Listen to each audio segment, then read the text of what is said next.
We continue now at the top of Daf Lamed Zayin Amud Beis Meseches Bava Kamma. This is Bava Kamma Daf 37b. The Gemara says, let's say a shore gores a shore v'shor chamor v'gamal. It gores a shore and a shore and a shore and a donkey and a camel, meaning 3 shores, and then a donkey and a camel. Mahu, what's the halacha?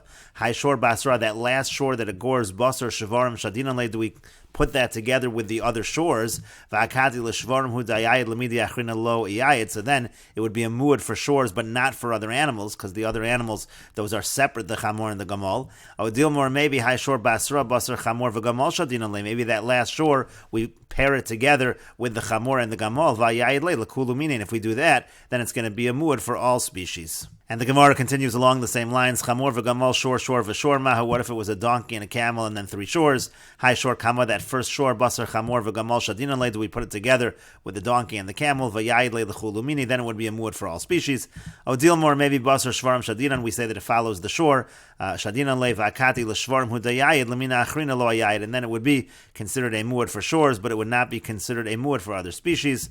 Similar question: Shabbos for Shabbos, echad b'Shabbos for sheni b'Shabbos ma. What if it gores on Shabbos, on Sunday, and on Monday? What's the halacha? HaShabbos b'Asraisa, that last Shabbos, basar Shabbos with the shadinan le. Do we put it together with the other Shabboses? V'akati l'Shabbos with the yayid li'mosachol lo yayid. So then it would be a muad for Shabbos, but not for the weekdays. Odilmor, maybe basar echad b'Shabbos for sheni b'Shabbos shadinan le. Maybe we put it together with the Sunday and the Monday. V'yayid le l'kula yom, and then it would be a muad for all days of the week. Similar question: Hey b'Shabbos, v'er b'Shabbos for Shabbos for Shabbos. If it was Thursday, Friday, and Shabbos 3 times, ma, what's the halacha? HaShabbos kamaisa basar hey b'Shabbos v'er Shabbos shadinan le. Do we put that first Shabbos together with? Do we put that first Shabbos together with the Thursday and the Friday? V'yayid l'kulu yomi, then it would be a muad for all days. Odil ma HaShabbos kamaisa basar Shabbos hu de shadinan le. Or maybe we put that first Shabbos together with the other Shabbos. Well, the Shabbos hu de yayid, and it would only be a muad for Shabbos. And the Gemara says teku. The Gemara leaves this as a question. And the Gemara continues at the 2 dots. Nagach shor yom tesva b'chodesh zeh. Let's say it gores an ox on the 15th of this month, v'yom tezayin b'chodesh zeh. And then in the next month, it's the 16th of that month, v'yom yud zayin b'chodesh zeh. And then the next month, it's the 17th of that month. Does that establish a pattern or not? The Gemara says, pluksa de Rav u'Shmuel. That's going to be a machlokas Rav and Shmuel. The Itmar, because it was stated the following machlokas amoraim in terms of the halachas of a nida. Rasa yom tesva b'chodesh zeh. Let's say she sees blood on the 15th of this month, v'yom tezayin b'chodesh zeh, and then on the 16th of the next month, v'yom yud zayin b'chodesh zeh, then on the 17th of the next month. So Rav Amar kavala vesed. Rav says she has now established what her cycle is. It always is 1 month and a day. U'Shmuel Amar, but Shmuel says it's not established yet. Ad sheteshalish b'dilu, because it has to be 3 times of skipping. What Shmuel means to say is that first time that she saw, that wasn't a month and a day. That was just the first time she saw. So she's actually going to have to see an additional time, a 4th month after 1 month and a day, and only then she will establish the pattern. And that's why over here as well, Shmuel will say the pattern is not yet established. And the Gemara continues on my Rava says, Shama kol shofar v'nagach. If the shore hears the sound of a shofar and gores, kol shofar v'nagach.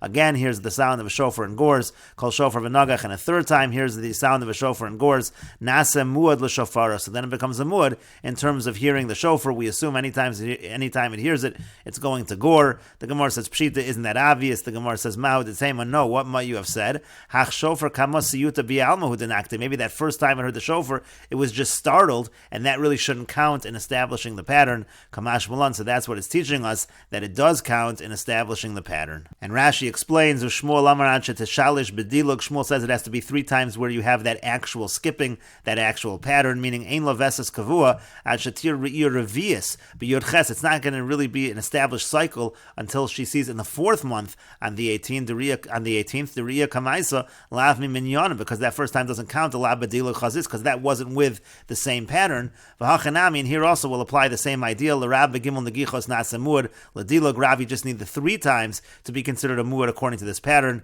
U'Mishalim Nezek Shalim B'Shlishis, and then you're going to pay Nezek Shalim on that 3rd time. V'Lishmuel Ad Sheyigach Revius B'Yud Ches B'Chodesh, but Shmuel's going to need another goring the 4th time on the 18th of the month, B'Chodesh Revi on the 18th of the 4th month, to Kamais Lav Mi Minyan, because we don't count the first one. And the Gemara continues with the Mishnah, Shor Shel Yisrael, the Bach changes it to Shor Shel Hedyot, means the acts of a regular person, Shenagach Shor Shel Hektish, that gores a shor of Hektish, or the reverse, V'Shel Hektish Shenagach L'Shor Shel Hedyot, if it's a shor of Hektish that gores a shor of a regular person, Potter in both cases is Potter, Shenemar, as it says in the Pasuk, Shor Reyehu V'Lo Shor Shel Hektish. It has to be a shor of his friend, it does not apply to a shor of Hektish. And the Mishnah continues, Shor Shel Yisrael Shenagach L'Shor Shel Kanani, if the shor of a Jew gores the shor of a Kanani, Potter, it's Potter, V'Shel Kanani, but the other way around, if it's the shor of a Kanani, Shenagach L'Shor Shel Yisrael, that gores the shor of a Jew, in that case we're more strict, Bein Tam, Bein Muad, whether it's a Tam, whether it's a Muad, Mishalim Nezek Shalim, he has to pay Nezek Shalim the full amount. And the Gemara says, Masnisan Delok Rabbi Shimon ben Manasseh, our Mishnah is not following the opinion of Rabbi Shimon ben Manasseh. The Tanya, as we learned in a Brisa, Shor Shel Hedyot Shenagach Shor Shel Hektish, V'Shel Hektish Shenagach Shor Shel Hedyot Potter.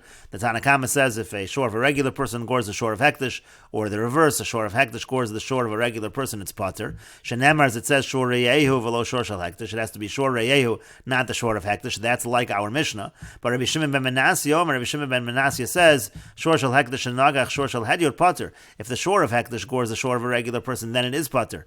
However, V'Shel Hedyot Shenagach Shor Shel Hektish, but if the shor of a regular person gores shor of Hektish, Bein Tam, Bein Muad, whether it's a Tam or Muad, Mishalim, Nezek Shalim, so then the payment will be Nezek Shalim.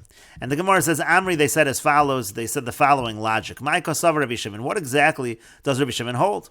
I Reyehu Dafka, if we're going to take Reyehu and say it has to be Reyehu, so Afilu Shel Hedyot Shenagach Shel Hektish Liftar. So then even if it's a shor of Hedyot, of a regular person that gores Hektish, that's not Reyehu, it should be Potter.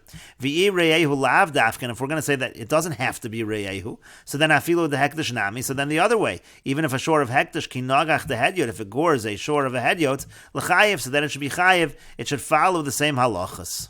And the Gemara says, and if you're going to say Liolam Kasava Reyehu Dafka, that really he holds that it has to be Reyehu.